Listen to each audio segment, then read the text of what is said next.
You're tuned in to Oilers Nation every day with Tyler Yaremchuk, live every weekday on the Nation Network YouTube.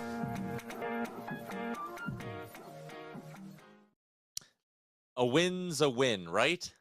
Right? We're all happy with that, right? Let's get into it with the lead. Our guy Frank Seravalli is going to be stopping by in a little bit. The Oilers got a big win back in the W column. We're coming to you live from the Sports Closet studio. You can check them out online, sportscloset.ca. Reverse retro gear, they got it. Those blue jerseys the Oilers were wearing last night, the classic blues, the royal blues, they got that too. Everything you need, sportscloset.ca. Welcome into Oilers Nation every day. We are streaming live on the Nation Network YouTube, where our guy Rusty has the first comment of the day. Random thoughts about the first 20 games of 2023. And our guy Rusty came prepared with the stats. The Oilers are 11-3-6, which is a 700 points percentage. Not bad. I mean, not just not bad. I'd say that's really damn good. They are plus 16 in those games and are outshooting their opponents 711 to 612. They're also 51% in the faceoff dot, have scored 6 shorthanded goals. One of them was the empty netter from McDavid last night. He says it sucks losing an OT or shootout, but I think this team is going to win the Pacific Division. Yes, it was a win for the Oilers last night, an important 2 points to get as they head into a stretch of their season where the schedule is just going to get more and more difficult. And what helped the Oilers is that the out-of-town scoreboard broke their way as well. We're going to talk about the standings and where the Oilers sit right now. We're going to talk trades with Frank Seravalli coming up in about 15 minutes time as well. We're going to talk about, well, whatever you guys want to talk about by dropping your comments in the Nation Network YouTube chat. I'll answer your questions. Maybe you got some questions for Frank Seravalli. Could float those his way as well. A lot to get to today on the show. Let's bring in my good pal Liam Horban, though. Liam, did you manage to stay awake through that entire game last night? Because when the Oilers only got like 10 shots through 2 periods, I would imagine a lot of people watching at home were like, snoozing. There was definitely a point in the game where I zoned out for a while and then came back to it, and I was, oh, wow. Oilers finally have 10 shots in the game, and that was with like 2 minutes left in the second period. So it was definitely a snooze fest, and the Oilers played to the way Philadelphia wanted it to be, but boys came alive in the third period and managed to come away with the 2 points. So like you said then, they got the win. So that's what matters the most.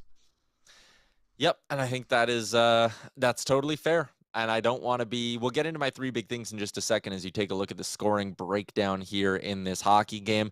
Still, what kind of stands out to me is that they didn't get a lot of rubber on Carter Hart. I'm going to try be positive for my 3 big things, though. And our 3 big things are brought to you by AMA Travel. 2 more spots on the Nation vacation to Toronto. It is bougie. It's going to be a lot of fun. 2 nights at the Fairmont Royal York. We are almost sold out. You're going to be watching Edmonton and Toronto at the Scotiabank Arena from a gondola suite with your food included. Ooh. Transportation to and from the hotel in Toronto is included. Your flights to and from Toronto are included. We leave on Friday morning. We come back on Sunday afternoon. You barely got to take any time off work. 2 more spots on the trip. Hop in, nationgear.ca. Shout out to AMA Travel. Also, while you're on nationgear.ca, our 15th anniversary, our 15th birthday, whatever we're calling it, it's up now. You can get your tickets, $20.07. Let's start. Number 1 for me and my 3 big things, Liam. Well, earlier in the week, I was hard on the goaltending in terms of Jack Campbell's performance. And I said, you need a stop. At some point, you need a stop.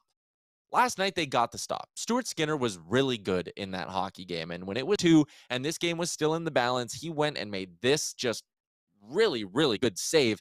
And I get what some of you might say. Well, Jack Campbell made some big saves late, too. Stuart Skinner gave up a weak one last night. He should have stopped that first one. Yeah, he should have, but he didn't give up 4 or 5 goals in that hockey game. He made big saves. He made most of the saves he was supposed to. Did he give up a weak one? Sure, but he only gave up 1 other one. If you would have given up a weak one and 4 other ones, it's a different conversation, but that didn't happen. Stuart Skinner made the saves the Oilers needed. Stuart Skinner was 5 for 5 on the penalty kill as well. This guy was legit last night. This guy is their starter. You should absolutely be thrilled with what you saw from him. I hope this is Stuart Skinner getting his game back on track. Yeah, I'm with you, Tyler, and everything you said. I think you look at the goals the Oilers allowed to. Obviously, the first one was a weak one from Skinner, but also probably just a weak defensive play from Draisaitl behind the net there, too. Like, you got to get in on that guy a little bit, try and prevent him. The ref got in the way, so maybe a benefit of the doubt there.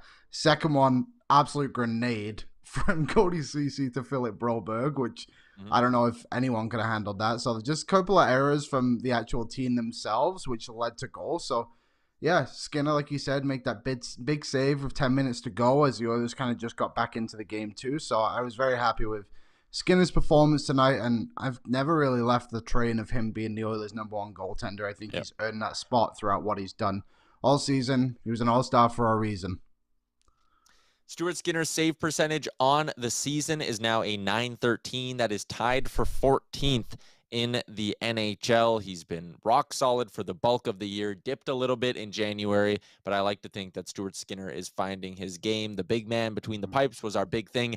Number one. Number two, how could it not be? Well, the guy who ended up taking over that hockey game, it's Connor McDavid. 9 shots on goal, picks up his 800th point, scores a couple late, including an empty netter, and that goal to give them the lead. Connor McDavid was incredible last night. That was vintage 97. That is why you pay that guy $12.5 million. That is why he's going to win the Hart Trophy this year. McDavid was electric. He was electric on the goals. He was electric even on the plays he didn't score, like this ridiculous through-the-leg spinorama at the top of the blue line. If you turn this over, it's probably a breakaway the other way. No, slip right in between 2 defenders. Absolutely nasty stuff from McDavid, and this play shows the kind of zone he was in last night. He could have had 4 or 5 goals. He was all over the ice, and when they needed him most in the third period, he said, "Hop on, boys. I'll carry this team on my back." He was unbelievable.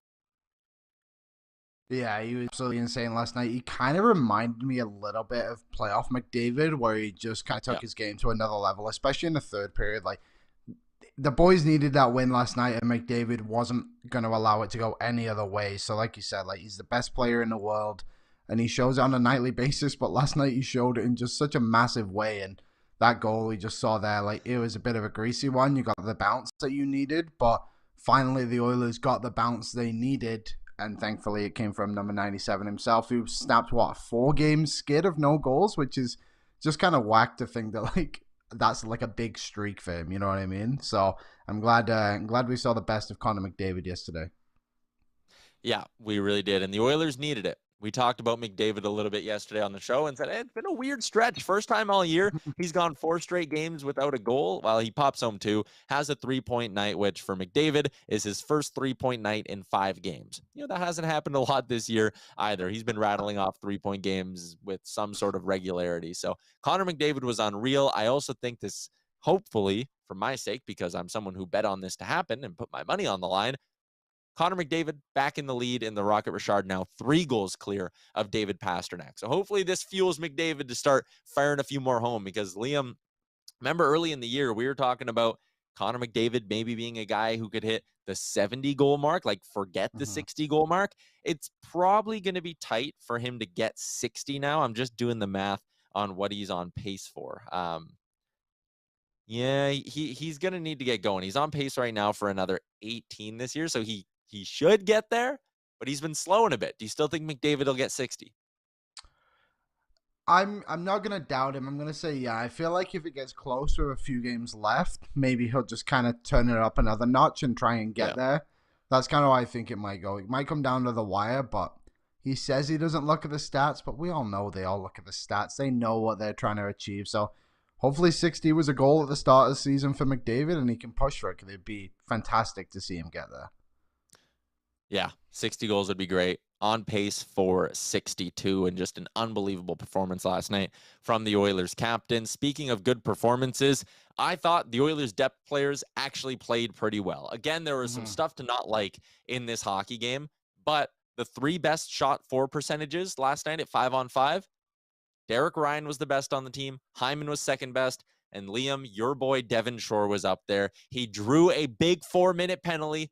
It's nice that Devin Shore is a little bit of a bleeder. He got the jacket after the game, and I actually thought he was one of their best skating bottom 6 players yesterday. He played really well. And again, you're not penciling this guy into the lineup for the rest of the season or anything like that. But I thought when called upon, he gave the Oilers very good minutes last night. So did a guy like Derek Ryan. I thought Warren Fogle had a pretty good game. I thought Ryan McLeod was doing a lot of good stuff. The results maybe weren't there in terms of goals yesterday. We know Connor McDavid in the power play had to carry the bulk of the offense, but I actually think the bottom 6 gave them some solid, meaningful minutes yesterday. I think another player to throw in there too is Puljujarvi when he was on that line with Shaw and Ryan. I thought the three of them, especially in the third period, really did a good job of cycling the puck and just keeping it in the Philadelphia zone for a while and tiring them out a little bit. So yeah, I think credit to the bottom six for just kind of showing up, especially on a short-handed lineup. And I guess on Devon Shore, like it kind of shows that like if you're willing to go down to the American League and be like a bit of a team player and you can get your mojo back, then you can come back to the NHL and cause an impact. And by no means is Devon Shore going to go out there every night and grab points like he does in the American League. But if he can have some kind of positive influence on the game, then what more can you really ask for? Like, if you look at the start of the season, like, man, he was struggling to get much going. Like, arguably the worst forward on the team, to be fair. Now you come into it and it's like, this guy is playing very well. Got that assist against Colorado, was able to draw that penalty yesterday, like you said, because he's like in the area. And there's also that picture of him like protecting the puck on the boards, and it looks like there's almost like a force field around him because nobody wants to touch him. That's just the Devon Score effect, I guess. Sure. Guitar Maniac says, I'm a Devon Shore hater, but he might have had his best 2 games back-to-back. He created the best chances for the Oilers 5-on-5 in the first and second period. Yeah, they were not good early on if Devon Shore is the guy creating the chances, but I still give him credit for the way he played, and hopefully this is a sign that more pieces in that bottom 6 are going to keep rolling as well.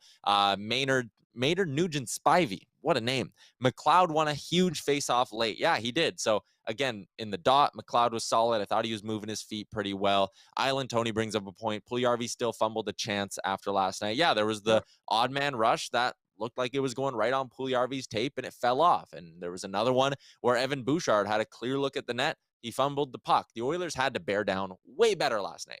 They passed up too many good opportunities, or I should say fumbled too many good opportunities, and passed up too many what I would call B-level opportunities, situations where it's like, man, just throw the puck on net.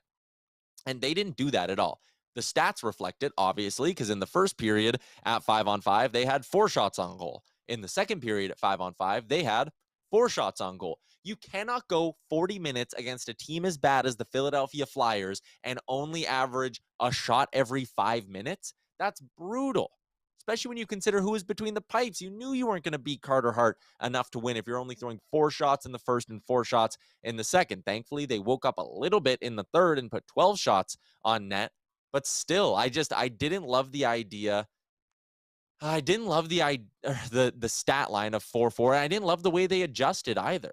Like, when you only have 4 shots in the first, you've seen 20 minutes of the way Philadelphia is defending you, which is pushing you to the outside a lot, not letting you penetrate to the middle, not letting you make those cross-seam passes that you love to do. Adjust a bit. And I just didn't feel like the adjustments were really there for the Oilers last night. So I don't know. That was disappointing. They turned it on in the third period because their power play gave them momentum. And again, Connor McDavid decided to take over the game. But that wasn't a win where I'm like, I wasn't walking out of the building being like, that's a team that can go win the division. I was sitting there kind of going like, damn, they're lucky they got points because they failed to adjust. Yeah, it was a very strange game. It was exactly what it was like when they played Philadelphia the other week, too. The Oilers molded their game to what Philadelphia wanted it to be, and maybe that's just an experience thing on the bench, I suppose you could say, but also Oilers got to find a way as players as well to go out and do that and generate some offense when you have the attack the Oilers do. It can't be like that on a nightly basis. Like, it kind of looked like at some points that Philadelphia was the team going to go and win the Stanley Cup, just the way they were able to lock everything down. So, yeah, I agree. It's just strange sometimes the Oilers, like, they'll play those games where it's like they'll absolutely dominate, and then all of a sudden they play the Philadelphia Flyers or whoever it may be, and they're just trapped in their own zone or just can't generate anything. It's like, okay, you got to figure this out here, boys. All right. You guys in the chat are just giving all the love in the world to our boy Bobby Stauffer. And I think it's hilarious. I also think it's funny that he does a show right now and you guys are all calling him the man while actively choosing to watch this show. I love it. Don't change. Stay here, please. Don't go anywhere. I shouldn't have even brought up that that's a thing. But it's AM radio. 240 concurrent viewers in the YouTube. What up? Hit the like button if you're watching on the Nation Network YouTube. Our guy Frank Seravalli is he's giving me the thumbs up. He was on the phone doing insider stuff. So we'll get to Frank here in a second. But first, I got to let you know that his appearance on the show is brought to you by Star Mechanical. They've been one of Edmonton's top new home plumbing installers for the past 20 years. Their crews are highly qualified, and they feature over 50 plumbers and gas fitters. You can find out more, starmechanical.ca, or if you're watching the show right now, and I don't know, your toilet's not working, you can call them. 24/7 emergency service. 780-481-8873 is the number. Our guy, Frank Seravalli, was on the phone while he sat in his little box at the bottom of my screen. He's getting ready to do insider things. Frank, what's going on? Nothing that I can share. Nothing big. Just making my rounds, making my calls. I'd love to break some news right now on Oilers Nation every day, but I just don't have anything quite ready to type at the moment. There's a lot we're going to get to. The chat is going nuts because Erik Karlsson's not on the ice in San Jose. It's that kind of time. It's silly season around the NHL. But first, I want to start with you. You were trending all week on Twitter because you got Leafs fans fired up. Are you going to come here today and give us anything that'll piss off Oilers fans? I don't think so. I mean, look, my commentary on the Ryan O'Reilly trade is what has people fired up. They look at my story, the deadline story that I wrote about O'Reilly, and they say, how come you say here that he's a quintessential deadline piece that can get a team over the hump, and then say after the fact that this is an overpay? And I said, well, just scroll further down in the story and you'll see the trade comps that I listed. And if you're really looking at Ryan O'Reilly in the game that he's played this year, again, not including his time in Toronto to this point with 3 goals in 5 games, he's probably in the second round pick territory plus. And they ended up with first, second, third, and fourth, including Noel Acciari and some money being retained. But still, my point was it was a hefty price to pay. Yeah, and I agree with you. Like, I talked about this on the show on Sunday and Monday, saying, you know, a lot of people were calling it the Kyle Dubas masterclass or whatever, and I like the fit. I think O'Reilly's going to help them, but you can't ignore the fact that he gave up pretty much an entire draft's worth of picks to make this thing happen. O'Reilly, a guy that some people thought maybe the Oilers would have a little bit of interest in, he is now off the board in terms of your trade targets list. Jonathan Toews, another guy who is off the board. Thought he might have been a fit for the Edmonton Oilers. When I look at this list that you still have up at dailyfaceoff.com, there's not a lot of forwards there that I look at and go, that'd be like a slam dunk perfect fit for Edmonton. Is that fair, or is there someone I'm maybe glossing over too much? That's fair. I would say, look, Timo Meier would be a great fit. Like, I think he's a great fit on any team. I just don't really see a path forward for the Oilers to bring him in on a deal that then extends him. And so I think the only way you can actually leverage a real trade for Timo Meier in the summer to recoup some assets is to have the leverage that a team like Carolina would when they have the cap space to say, hey, we can then sign Timo Meier to a 1-year, $10 million qualifying offer and figure it out from there. If we don't get a long-term deal done, they'd have that leverage. A team like the Oilers wouldn't.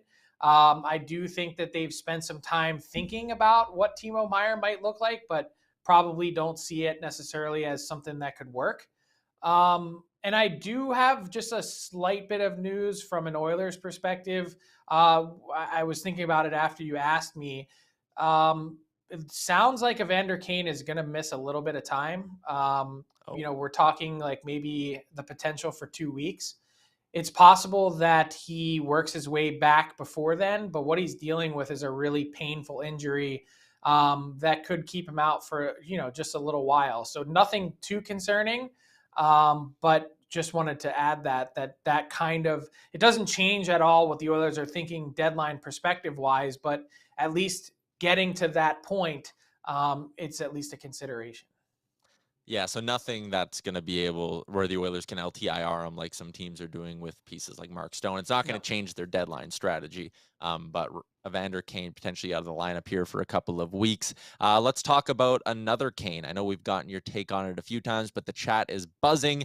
The Patrick Kane to Edmonton idea. You've been on it for a bit, talking about that as a potential fit as we draw closer to the deadline.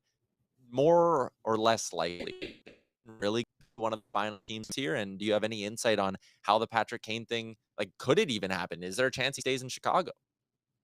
Well, there is a real chance that he stays in Chicago, and I would say right now, based on the way I'm reading the tea leaves, that there's a 60-40% chance that he stays in Chicago. He just goes back to the Blackhawks and says, Look, I'm just not ready to move. We'll play out the contract and see where things go from there.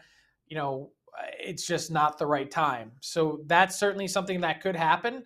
Patrick Kane has been doing his homework and his due diligence behind the scenes to find out as much as he can about some potential destinations and fits.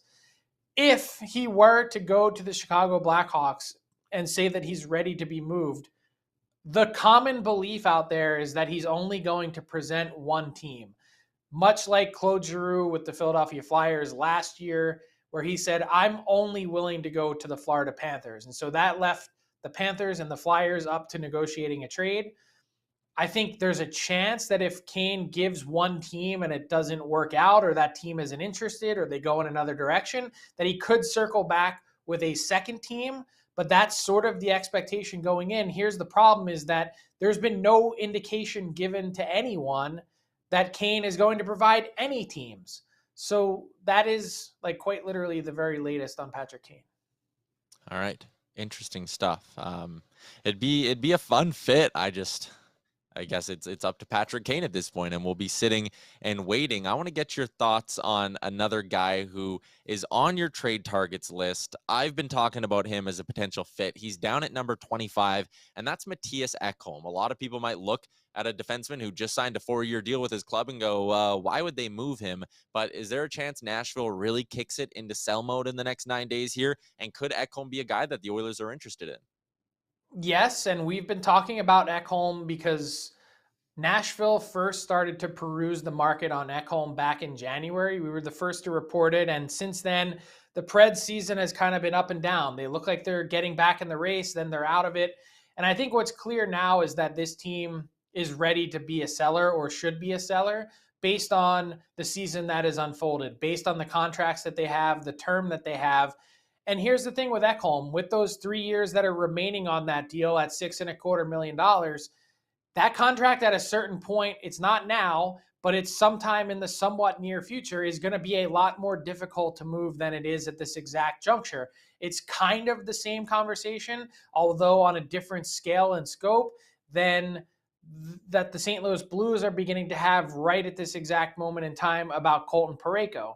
He's in the first year of an 8-year deal. Edmonton kid that is in a spot where his play has fallen off in recent years, and it's a lot of term for a guy that will turn 37 at the end of his deal.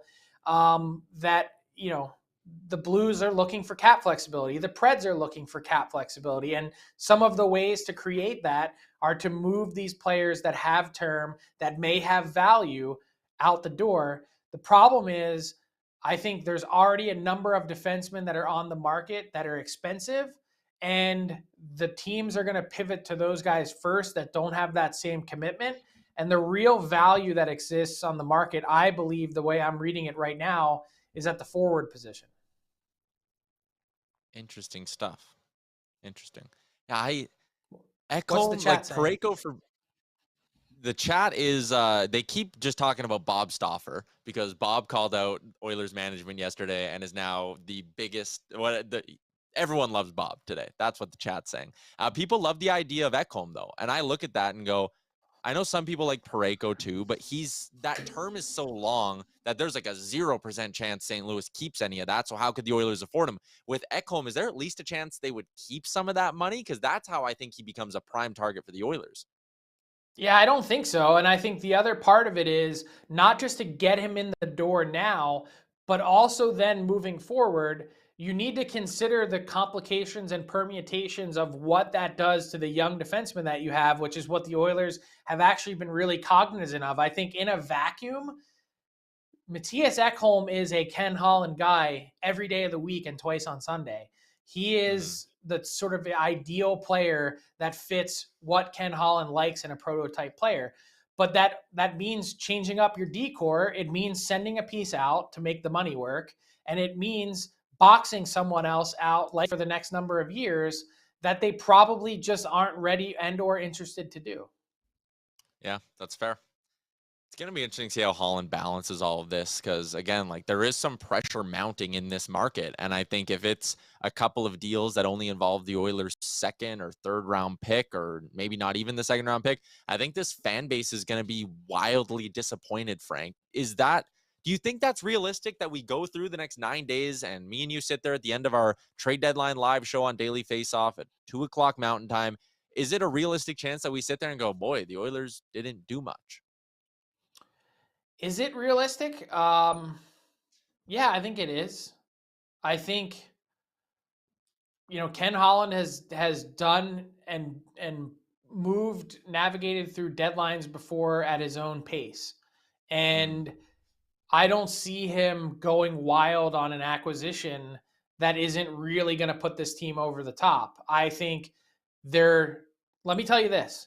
I understand what Bob Stauffer said, and I understand the frustration of Oiler fans.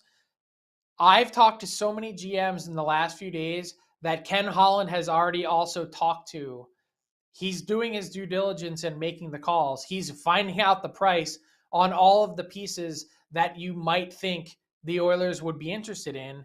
And then he's sitting back now and evaluating what does all of that mean, cost versus impact. And that's really what they're trying to weigh. They're not going to hesitate to make a big swing. The thing is, do they find the player that they really go through this process and believe is going to come in and do the job that they say for that price? And so I don't think they've gotten there yet is the answer. Couple more areas I want to touch on with you. One team, you talked about them today on Daily Faceoff Live. They could potentially be becoming sellers. It's the Washington Capitals. This team, John Carlson's hurt. You talked about how maybe he might not play again this year. Every D-man on their active roster playing right now is a pending free agent at the end of the year. And I look at that and go, for an Oilers team that could use some help on the blue line, maybe the Capitals make an interesting kind of trade partner here. A guy like Dmitry Orlov catches my eye. A guy like Nick Jensen catches my eye. Do you see either of them as potential fits for the Oilers, or is the price just going to be astronomical, especially for a guy like Orlov?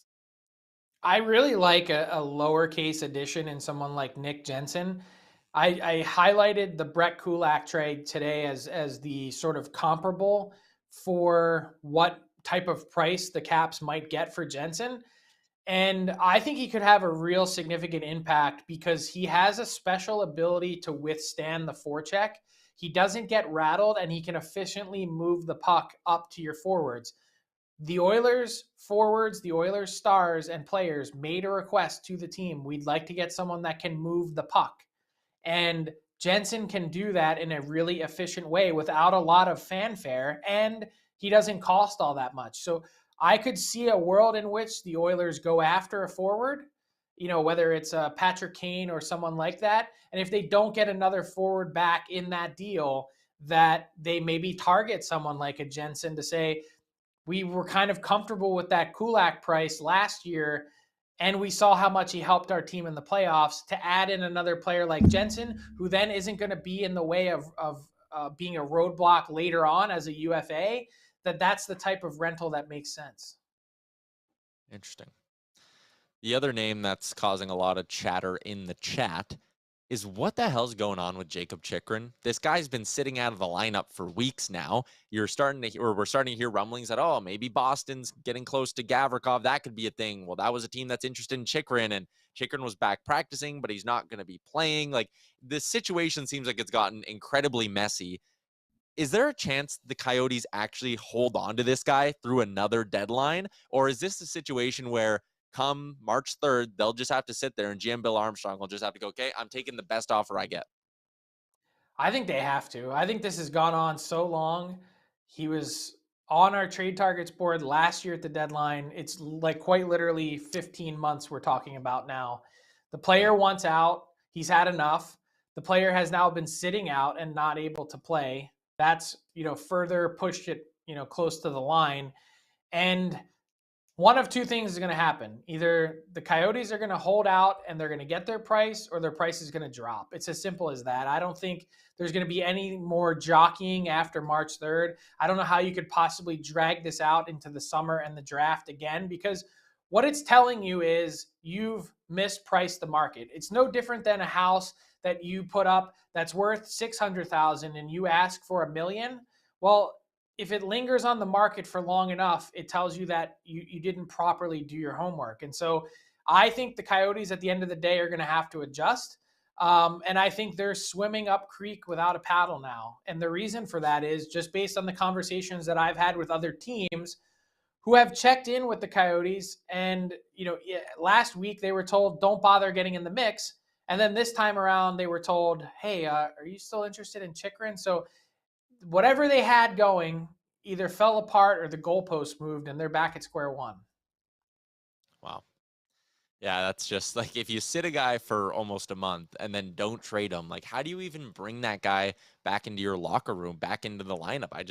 This whole situation has gotten so weird, and it makes you wonder if you could give Bill Armstrong some truth serum. I wonder if maybe last summer he should have just taken the best offer he could have gotten then, because maybe it would have been better than whatever's out there now in the middle of the season. But it's an interesting It was one. hard to trade him last summer because he was out from March 21st, I think, on, and then had those 2 surgeries in the summer. So I think it had to wait. If he was going to move, it would have been last year's deadline. And I could understand why then that they thought they might drag this out, but you can't, it just can't linger forever. You got to rip the Band-Aid off.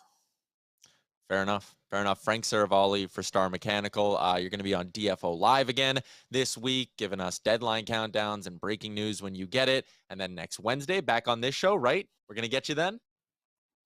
Back next Wednesday, every Wednesday. You know where to find me. And then next Friday is our trade deadline show. I'm going to be hosting. Frank's going to be around in a little box in the top of the corner. You'll be watching him break all of his news. We'll be going live for 4 hours on deadline day for those of you in the Mountain Time Zone. It starts at 10 a.m. on the Daily Faceoff YouTube. It runs till 2 p.m. on the Daily Faceoff YouTube. So make sure you go hit that subscribe button. Frank, 9 more days till you can finally get a good sleep in. Cannot wait.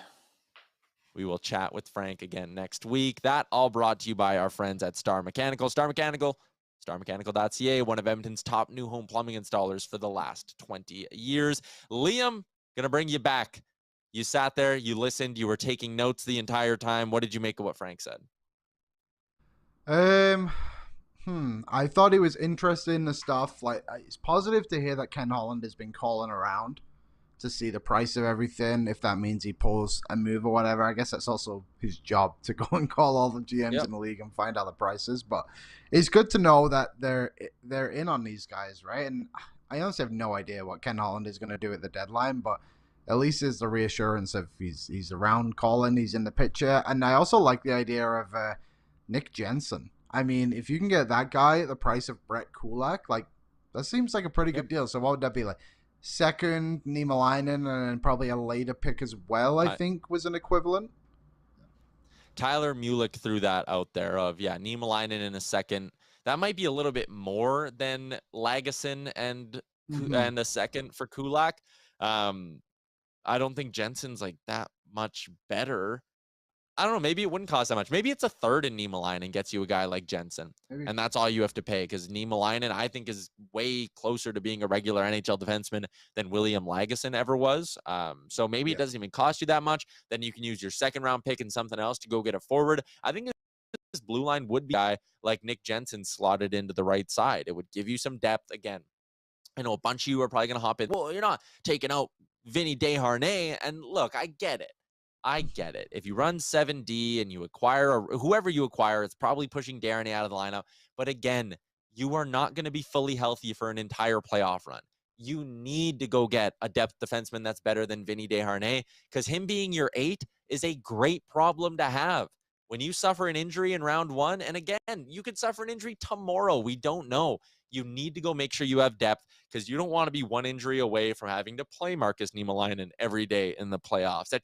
That can't be happening. You need a little bit more depth. Simple as that. A few of you guys wondering about maybe Lars Eller. I know Parker said, remember when Eller called the Oilers a junior hockey team? Yeah, it would be a little full circle for Lars Eller to come here and help the Oilers with the playoff push. Bottom 6 centerman who wins you some draws. I think his best offensive years are obviously behind him. If I remember correctly, he had a couple of good playoff runs, though. I'm just pulling up his stats right now. He's $3.5 million. So again, they probably have to retain some amount of that money. But Lars Eller is a guy who would probably make you a little bit tougher to play against down in the bottom six. That year they won the cup, he had 18 points in 24 games. So he's got some positive playoff experience. He's not a premier ad, but I'd be interested in the cost. Is there anybody outside of Lars Eller? Like, you say you got Nick Jensen and you can add another forward to the group and it's not Lars Eller. Who do you think it would be? Do you think maybe a Hathaway or Connor Sheary is somebody you would want to throw in there? Or are you looking more at Johansson? Yeah, I don't think Connor Sherry's that guy. I don't think I like Marcus Johansson. Garnet Hathaway would be intriguing, but Frank said the comparable for him might be what Calgary paid to get Calle Yarncroc last year, and that was like a second, a third, and another pick, I believe, to make money work. Like, I don't want to give up a second and a third for Garnet Hathaway. I think you can aim a little bit higher than that. Sean in Calgary says Adam Henrique. I mean, you'd have to get him to waive. I love the idea. I think that kind of player would be a perfect fit, but again, tough to get teams to retain that kind of money. A bunch of you guys are in there pushing back on me about the Vinny Desharnais thing. And oh my God. Listen, I don't want to knock the guy at all. So I almost don't even want to have this conversation, but he can be your number 8 in a playoff run and you're not losing a lot. I get the Vinny in, we win thing. That's awesome. He's become a bit of a cult hero here because he's a really hard-nosed defenseman and this market loves those hard-nosed defensemen. I love Vinny Desharnais in the lineup. You can upgrade on him to go through a playoff run. That's fine. It's okay to say that. I think Vinny Desharnais has drastically changed the way this team's going to handle their blue line going into the summer. I think they're going to make a move on the right side because they'll want Vinny to be an everyday guy next season. But for a playoff run, you just need more depth. You can't go into this thing with Vinny as your 7th, Desharnais right behind him, and like, remember that year when they had to go up against Anaheim and everyone got hurt?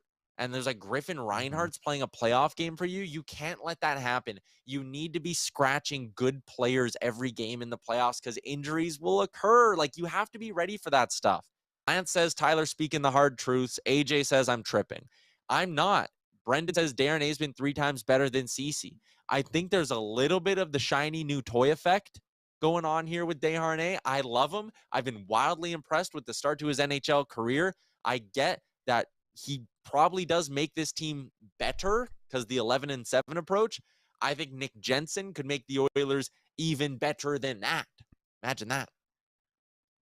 Crazy stuff, Tyler. I can't believe you're saying this to our chat right now about Vincent Desharnais, our 7th defenseman. But I also completely agree. It doesn't make a lot of sense. I get it. Like you said, Desharnais is great. It would be very silly of the Oilers to think that he is the answer for what the blue line needs. There is nothing wrong with going out and making improvements on your roster. I think going into the season, we all said, oh, you could probably use another defenseman. And now the opportunity has come, and now no one wants to let go of Vincent Desharnais. Yeah. Good teams get deeper and get better. I think the Oilers will be looking in that area to get better, and Vincent Desharnais will be around the team, I think, the entire season now because he has 100% earned a spot on this roster. Yes. So, yeah, I'm with you on everything you said, Tyler. I think that overall this team just needs to get deeper and go on a playoff run with a good roster because you can't run into that situation where you have Griffin Reinhardt or Mark Fane on practicing in the warm-ups to see who's going to get in the lineup. Like, you don't want to be in that situation again. Yeah. Parker says, I wonder what the package was for Lafferty that Holland turned down. I think just based on what we've heard, it was probably like a 2nd round pick plus, and that's probably a lot. I know, yeah, okay, the proof's in the pudding. Vinny was out of the lineup. They lost. Good Lord, they lost because Jack Campbell couldn't make a save, people. They lost because they couldn't find a way to come through an overtime or a shootout. They didn't lose those games because Vinny Desharnais wasn't in the lineup. Let's be real. They were choking away 3-goal leads. If Vinny Desharnais, like, if you really believe Vincent Desharnais was the difference between them winning and losing games, then the guy should be winning the Hart Trophy. Like, come on, what are we doing here? He's a really good depth defenseman. I get it. You need more depth on your blue line. Maybe Desharnais doesn't come out. Maybe Broberg comes out for a game. Maybe Desharnais sits one, Broberg sits one. Whatever you need to do. But, like, come on. Let's just try to be realistic here. We all love Vinny Desharnais. I love Vinny Desharnais. But that you don't sit there and not go get a depth defenseman at the deadline because you like Vinny. Come on. Oh, I shouldn't even be what a getting fired up day. about it because I love the guy. I feel like I'm ragging on him now, and I don't want to be because he's such a great story, and I love him, and I think he's really, really good. And I think they're trading a right shot D-man in the summer, and it's going to be because they want Vinny Desharnais to slide in. Whatever. Whatever. I have nothing else to add because this is I know, just neither such a do I. funny argument to have. But yeah, I'm Yeah. with you on everything. Interesting that Evander Kane's going to miss a couple of weeks here. We've heard some rumors that it might be like a rib issue. Frank said it's a painful issue. It's that's a loss. With him and Kostin out of the lineup, they missed some bite up front. I would argue they probably, maybe they win those games if Kostin and Kane are in the lineup because they get one more goal, Yeah, I think they're a big part of the identity that this team needs, and maybe that's how the trade deadline plans change a little bit. Maybe you just grab a little bit more grit. If those guys fall out, then your entire lineup has some identity still. So we'll see. Yep.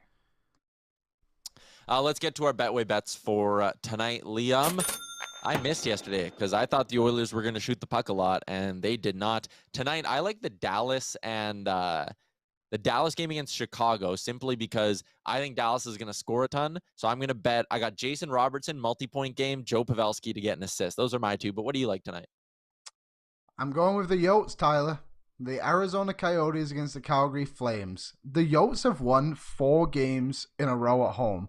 The last time they lost a home game was January 24th against the Anaheim Ducks. So I'm just going to go with a hot hand here. Plus 190. I've actually hit this one, I think, twice already this season. So Yotes at home. And also Patrick Kane, plus 124 to grab an assist. There's not a lot of value of him to score a goal. But he has 28 assists this season compared to his 14 goals. So plus 125. He hasn't been back-to-back games. He's been on a bit of a heater in the last couple there. So I like both these underdog plays. Decent. Home dogs, Arizona Coyotes, the most profitable home team in the Western Conference this year. They love winning at home when they're big-time dogs. So shout out to the Yotes. Shout out to that 5,000-seat arena that they can now barely fill. You guys were, and by you guys, I mean the people in the chat, were writing Erik Karlsson fan fiction that I kept seeing. So I had to look up how much of it was true. He wasn't at practice today. He's in the Sharks facility, though. He's there. He's just not on the ice skating. Whatever. You guys are having fun at that in the chat. We got just north of 400 viewers at one point, which is a new record for the show. So shout out to everyone who tuned in and watched this bad boy. Frank Seravalli chipped in some good insider info. To be interesting, he kind of threw a bit of cold water on the Ekholm thing because, he said they won't retain money or you'd have to pay a lot to get him to do that. So that dream might be dead. I don't know how you could get $6.25 million out the door in a potential Ekholm deal unless you are throwing Barrie in that trade. And I don't think you can't trade Barrie. Like, he scored last night. He's having an unbelievable year. He's an important part of this team. Barrie's getting to the point where he's untouchable in a lot of these deals. So how do you get 6.25 out the door in a potential Ekholm deal? Puljujarvi and Ceci? I don't know if Nashville wants Cody Ceci. I can't imagine they would. And again, that would require losing a piece off the roster, which I don't think they should do either. So the more I think about it, the more I'm like, damn, maybe it's not that realistic of an expectation, which sucks because I think on paper he's a perfect fit. Maybe the Jeannot dream is still alive, though. You don't have to move a lot of money to get that one. So maybe there's something there with him. Scott Aroni says if we were healthy, trades would have already been made. I don't think that's what's holding it up. Like Frank said, Holland's making calls. He's going around the league. He's getting his value and things like that. Learning how much everything's going to cost. He'll strike at some point. He's just going to wait until closer to the deadline. Casey says, untouchable berries. Yeah, I mean, early in the year, I would have moved him for not a lot. And now I'm sitting here going, man, if you did decide to trade that guy this summer, you might get a first-round pick for Tyson Barrie in the offseason for a team that would really need a puck-moving D-man. Why not? I think so. I mean, look at some of the names that are getting first-round picks now. Why wouldn't Tyson Barrie get one? He's a power play specialist. I get it. He's not elite at 5-on-5, but points still count on the power play the same if they do 5-on-5. So as long as he's producing, then why wouldn't you be able to get something decent back for him, right? You don't win that game yesterday if your power play's not good. And listen, there have been a lot of games this year where we've sat and gone, damn, if your power play would have gotten an opportunity, maybe you win. I don't think there's actually any problem with your power play winning you games every once in a while. you can't rely on it all the time like we've seen throughout the season. But for last night, full marks to the Oilers superstars for coming out and being like, hey, we're going to win this hockey game for you guys. And they did exactly that. They'll probably need a little bit more of that tomorrow afternoon in Pittsburgh. Hopefully, they don't need to rely on their stars as much to beat a team as bad as the Columbus Blue Jackets. But tomorrow's an interesting opportunity. We'll have a full Sherwood Ford Giant pregame show with Jay tomorrow. We'll chat more trade talk. If you win tomorrow, you got a chance to flip it around and maybe have a nice little 3-4 game winning streak put together here by this time next week. So it's a nice spot. It's a good win yesterday. I'm not fully pleased with it, but dubs are dubs, Liam. Can't complain. Yep. Just come away with the 2 points and we'll have a happy show the next day. Yeah. Almost 1,000 people tuned in on YouTube today throughout the course of the show. Shout out to all the regulars. I think you guys are starting to make a Discord as well. Sergeant Battle just said he's got some stuff going on there. So there you go. All the regulars, all the diehards, you guys who watch the show every day, can't say how much I appreciate you. You are active in the chat. Hit the like button before you go as well. Today's show was a lot of fun, and we're going to do it again tomorrow at noon Mountain Time, all from the Sports Closet studio. We'll chat with you then.